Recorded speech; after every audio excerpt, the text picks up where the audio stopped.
अस्सलाम वालेकुम students, welcome to my YouTube channel. Okay students, तो हमारा आज का टॉपिक है फ्लूइड फ्लो। फ्लूइड आपको पता है कि कोई भी ऐसी चीज जो कि एक जगह से दूसरी का खुद जा सकती है उसको हम फ्लूइड कहते हैं, ठीक है। और जब एक फ्लूइड मोशन में होता है, इसके मोशन को स्टडी करना बहुत ज्यादा जरूरी है। हमारी डेली लाइफ एप्लीकेशंस में इनकी बहुत ज्यादा जरूरत पड़ती है। आप चाहे देख लें, एरोप्लेन का मोशन है, उसके अंदर जो है वो एयर ड्रैग उसने फेस करना होता है। इस तरह लेट से जो फिशेज हैं जब वो मूव करती हैं तो उन्होंने जो वाटर की जो विस्कोसिटी है उसको फेस करना होता है।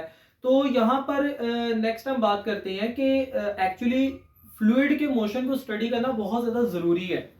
और आज का जो हमारा टॉपिक है ये एमसीक्यू से शॉर्ट के लिए इंपॉर्टेंट है बोर्ड के पॉइंट ऑफ व्यू से, लेकिन इसको समझना इसलिए भी जरूरी है क्योंकि आज के टॉपिक के बहुत सी बेसिक पॉइंट्स ऐसे हैं जो इक्वेशन ऑफ कंटिन्यूटी और बर्नौलीज इक्वेशन में आगे जाके हमें काम आएंगे। तो चलो सबसे पहले हम स्टार्ट करते हैं। एक्चुअली व्हेनेवर एक फ्लूइड जो है वो एक से दूसरी का पर फ्लो करके जाता है तो उसका जो मोशन है ना ये दो किस्म का होता है। एक तब होता है कि जब बिल्कुल स्मूथली फ्लूइड दूसरी जगह से जा रहा है, एक जगह दूसरी जगह पे मूव कर रहा है। और एक है कि उसके जो टर्ब्यूलेंसी है वो काफी ज्यादा कह लो कि टर्ब्यूलेंट हुआ है, इररेगुलर फॉर्म में ना, वो एक पॉइंट से दूसरे पॉइंट पे जा रहा है, ठीक है। तो इस बेस पे बेटे हम जो है ना वो फ्लूइड मोशन को ना दो कैटेगरीज में डिवाइड करते हैं, स्ट्रीमलाइन फ्लो और टर्ब्यूलेंट फ्लो। स्ट्रीमलाइन फ्लो कब होगा, जैसा कि यहाँ पर देखिए ये मैंने एक मोशन बनाया है फ्लूइड का, यहाँ से मैंने दिखाया कि आपको कि लेयर्स ऑफ द फ्लूइड है ये पास कर रही हैं, तो ये मेरे पास एक स्ट्रीमलाइन फ्लो है। अब स्ट्रीमलाइन फ्लो का हम कैसे कहेंगे कि बेटा देखो सपोज दैट ये वाला एक पार्टिकल है, ये अगर इधर से गुजर रहा है तो इस तरह लाइट से ये वाला पार्टिकल जो है वो भी इधर से ही गुजर के जाएगा, ये वाला पार्टिकल जो है वो भी इधर से ही गुजर के जाएगा। यानी कि जो एक पाथ है वो यूनिफॉर्म रहता है, जो स्ट्रीम लाइंस है उनका पाथ यूनिफॉर्म रहता है। तो ऐसे मोशन को बेटे हम नाम देते हैं स्ट्रीम लाइन फ्लो।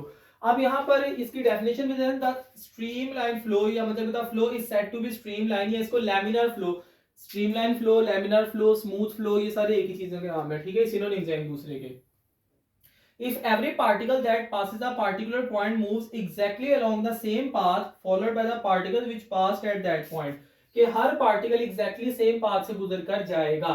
लेकिन यहीं पर ही बेटा इमेजिन करें कि आगे लेट्स से कि मैंने कोई हर्डल वगैरह रख दी है, तो उस वक्त क्या होगा, ये पार्टिकल इस तरह ऊपर बजेंगे नीचे बजेंगे, लाइक दैट स्ट्रीम लाइंस ऊपर नीचे होंगी, इररेगुलरिटी इनके अंदर आएगी, टर्बुलेंसी आएगी। तो ये जो मेरे पास एक बिल्कुल स्मूथली फ्लो करके जा रहा है ये वाला जो मोशन है ये स्ट्रीमलाइन या लैमिनार मोशन नहीं रहेगा, ये इसके अंदर टर्बुलेंसी आ जाएगी, ये इररेगुलर हो जाएगा।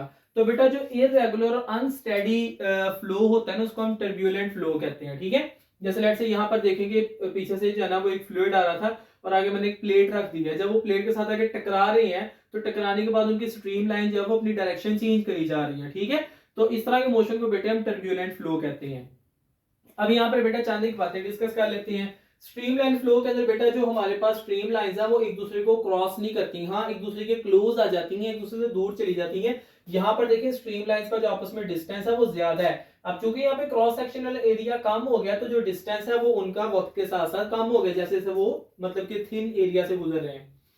तो एक्चुअली डिस्टेंस कम ज्यादा हो सकता है लेकिन कभी भी एक दूसरे को क्रॉस नहीं करती। लेकिन इसके अंदर जरा वो क्रॉस कर सकती है, ऑब्वियसली जब वो जाके टकराएंगी या दो वेव्स हैं वो आपस में आकर टकरा रही हैं, उनमें टर्बुलेंसी आ रही है, तो वो एक दूसरे को स्ट्रीमलाइंस क्रॉस कर सकती हैं। उसके बाद डायरेक्शन और वेलोसिटी जो है वो एक पॉइंट पर सेम रहेगी। मतलब सपोज दैट यहाँ पर ये 5 मीटर पर सेकंड से चल रहा है ना, तो ये 5 मीटर पर सेकंड से ही चलता रहेगा। अब देखिए चूंकि यहाँ पर अब क्रॉस सेक्शनल एरिया कम हो गया, अब क्रॉस सेक्शनल एरिया जितना कम करते जाएंगे फ्लूइड की स्पीड उतनी बढ़ती जाएगी। इसको बेटा इक्वेशन ऑफ कंटिन्यूटी में भी हम पढ़ेंगे जाके कि जो हमारे पास क्रॉस सेक्शनल एरिया होता है स्पीड ऑफ द फ्लूइड होता है आपस में इनवर्सली प्रोपोर्शनल होते हैं, ठीक है। तो ये इस तरह करके लाइक दैट वो क्या कहते हैं कि यहाँ पर सपोज दैट इमेजिन कर लेते हैं कि अगर 7 मीटर पर सेकंड की स्पीड से चल रहा है ना, तो जब तक ये चलता रहेगा यहाँ पर इस पॉइंट पे स्पीड जो है वो 7 मीटर पर सेकंड ही रहेगी। इस तरह आप देखिए उसकी वेलोसिटी डायरेक्शन कैसे चेंज हो रही है, तो एग्जैक्टली उसी फॉर्म में चेंज होती रहेगी। लेकिन यहाँ पर जब टर्बुलेंसी आती है ना, टर्बुलेंसी का मतलब है इररेगुलरिटी, तो यहाँ पर कोई डायरेक्शन ऑफ वेलोसिटी हम प्रिडिक्ट नहीं कर सकते। और यहाँ पर हम वो क्या कहते हैं कि डायरेक्शन और वेलोसिटी मतलब कि उसके मोशन की डायरेक्शन और उसकी वेलोसिटी जो है वो हम यहाँ पर प्रिडिक्ट नहीं कर सकते, वो बिल्कुल इररेगुलर फॉर्म में हो रहा है, ठीक है। चलते एक एग्जांपल डिस्कस कर लेते हैं। बेटा देखिए दरिया में से बड़ा स्मूथली पानी अगर गुजर रहा है तो ये बेटा मेरे पास हो जाएगा स्ट्रीमलाइन फ्लो। लेकिन जब दो दरिया आपस में आके मिलते हैं तो वहां पर जो है ना बहुत ज्यादा टर्बुलेंसी आती है। आपने अगर कभी दो दरियाओं को आपस में मिलते हुए देखा हो तो चूंकि अब वहां पर ये स्ट्रीम लाइन आ रही है, ये स्ट्रीम लाइन आ रही है, आपस में आगे जब टकरा रही है तो यहाँ पे इरेगुलरिटी पैदा हो रही है। तो यहाँ पर बेटे हम बात करते हैं कि जब वेव्स आपस में कोलाइड करती हैं एक दूसरे के साथ तो वहां पर जो फ्लो होता है वो टर्बुलेंट हो जाता है। इस तरह बेटा यहाँ पे नेक्स्ट हम बात करते हैं कि ये दो एमसीक्यूज हैं, ये हमारा आगे जाके ब्लड फ्लो एक प्रॉपर टॉपिक भी है, वहां पर इनको दोबारा डिस्कस करेंगे हम। तो एक्चुअली बेटा जब हमारी बॉडी में ब्लड वेसल्स में ब्लड फ्लो कर रहा है ना तो बेटा देखिए मेरी बात सुनिए, हमारी ब्लड वेसल्स दो किस्म की होती हैं। एक वो होती है जो हार्ट से ब्लड को बॉडी में लेके जाती है और एक वो जो वापस लेके आती है। जब हार्ट पंप करता है ना तो उस वक्त बेटा जो ब्लड की स्पीड है ना वो ज्यादा होती है, काफी ज्यादा होती है, ठीक है। और जब वो पंप होने के बाद पूरी बॉडी से गुजरने बाद वापस हार्ट तक पहुंचती है ना तो उस वक्त जो ब्लड की स्पीड है वो कम हुई होती है, ठीक है। तो हाई स्पीड पे हमेशा जो फ्लो होगा ना वो टर्ब्यूलेंट होगा। ये बात आपने याद रखनी है कि जब हम किसी भी फ्लूइड मोशन की स्पीड बढ़ाते जाएंगे बढ़ाते जाएंगे बढ़ाते जाएंगे, एक वक्त ऐसा आएगा कि वो स्मूथ से हट के टर्बुलेंसी की तरफ चला जाएगा।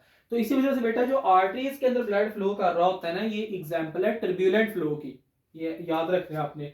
और जो हमारी वेन्स में ब्लड फ्लो कर रहा है ये एग्जांपल है लैमिनार या स्मूथ फ्लो की, ठीक है। ये इसको स्ट्रीमलाइन फ्लो का नाम भी दे देंगे, ठीक है। तो ये आपने दोनों एमसीक्यूज के तौर पे याद रखनी है। उसके बाद हमारे दो शॉर्ट क्वेश्चंस हैं, इनको जरा डिस्कस कर लेते हैं। Conditions for ideal fluid. बेटा एक आइडियल फ्लूइड जिसके ऊपर हम जो लॉज वगैरह वो अप्लाई कर सकते हैं, जैसे इक्वेशन ऑफ कंटिन्यूटी है वो भी आइडियल फ्लूइड के लिए वैलिड है। और उसके अलावा बर्नौली इक्वेशन है, जितने भी मतलब कि एक्चुअली फ्लूइड के रेलेवेंट लॉज या थ्योरीज हैं या इक्वेशंस बनी हुई हैं वो सारी सारी आइडियल फ्लूइड्स के लिए, ठीक है। तो आइडियल फ्लूइड कब होगा बेटा, ये तीन शर्तें अगर वो पूरी कर लेगा तो वो आइडियल फ्लूइड है। सबसे पहला है कि वो नॉन विस्कस होगा। विस्कोसिटी आपको पता है कि जब फ्लूइड की लेयर्स आपस में एक दूसरे के साथ एक दूसरे के ऊपर स्लाइड करती हैं तो उनके दरमियान में फ्रिक्शनल इफेक्ट पैदा होता है। तो सबसे पहली बात तो है कि इनका फ्रिक्शनल इफेक्ट जीरो होना चाहिए, फ्रिक्शनल इफेक्ट इनके दरमियान में पैदा ना हो। दूसरा है कि वो इनकॉम्प्रेसिबल हो। अब देखा ना ये यहाँ से गुजरा तो यहाँ पे फ्लूइड जो है वो कंप्रेस हो सकता है क्योंकि वो यहाँ से गुजरा, यहाँ पे क्रॉस सेक्शनल एरिया कम है। जब वो कंप्रेस हो जाएगा तो उसकी जो डेंसिटी है वो ज्यादा हो जाएगी। तो अगर वो इस तरह एक्सपैंड करेगा डेंसिटी कम हो जाएगी तो हम उसके ऊपर ये इक्वेशंस वगैरह अप्लाई नहीं कर सकते। तो हम ये एज्यूम करते हैं कि उसकी density through out the motion constant रहती है, यानी कि वो इनकंप्रेसिबल है। और तीसरी बात ये है कि फ्लूइड जो है वो स्टेडी हो, फ्लूइड मोशन स्टेडी हो। स्टेडी का क्या मतलब ये है कि उसका जो मोशन है वो लैमिनार फ्लो में हो, वो स्ट्रीमलाइन फ्लो के अंदर हो, उसके अंदर टर्बुलेंसी ना हो। तो अगर कोई भी फ्लूइड ये तीन चीजें तीन शर्तें पूरी करता है तो उसको बेटे हम नाम दे देंगे वो आइडियल फ्लूइड है।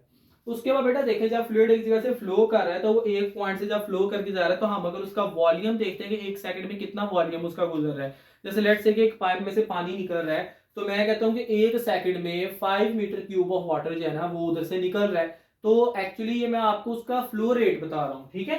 तो आगे रेट ऑफ फ्लो या फ्लो रेट इसको हम नाम दे देते हैं, ये भी आपका शॉर्ट क्वेश्चन के तौर पे आ सकता है। तो एक्चुअली इसका मतलब क्या है कि volume of a fluid passing through any cross sectional area of pipe per unit time, कि एक यूनिट टाइम के अंदर कितना वॉल्यूम जो है वो गुजर के जा रहा है। जैसे लेट्स से कि मैं कहता हूं कि इस पॉइंट पर इस वक्त लेट्स से कि मैं कह देता हूं कि 5 मीटर जो है ना वो गुजर के जा रहा है एक सेकंड के अंदर, तो इसका जो फ्लो रेट है वो 5 मीटर क्यूब पर सेकंड है। चलो अच्छा, उसके बाद बेटा कोई भी आइडियल फ्लूइड होता है ना तो आइडियल फ्लूइड के केस में जो हमारा फ्लो रेट है ना वो इक्वल रहता है हमेशा, ये बात याद रखनी है। अब देखेंगे यहाँ से गुजरा है ना, अब आपके ज़हन में आएगा तो यहाँ पर क्रॉस सेक्शनल एरिया कम हो गया तो इसका फ्लो रेट कम हो जाएगा, ऐसा बिल्कुल नहीं है। क्रॉस सेक्शनल एरिया कम हो गया, ओके दैट्स इट फाइन, लेकिन यहाँ पर इसकी स्पीड ज्यादा हो जाएगी, फिर ज्यादा तेजी से फ्लो करना शुरू कर देगा। हम पर अगर उसका वॉल्यूम चेक करेंगे ना तो वॉल्यूम अगेन वो 5 मीटर क्यूब पर सेकंड ही होगा।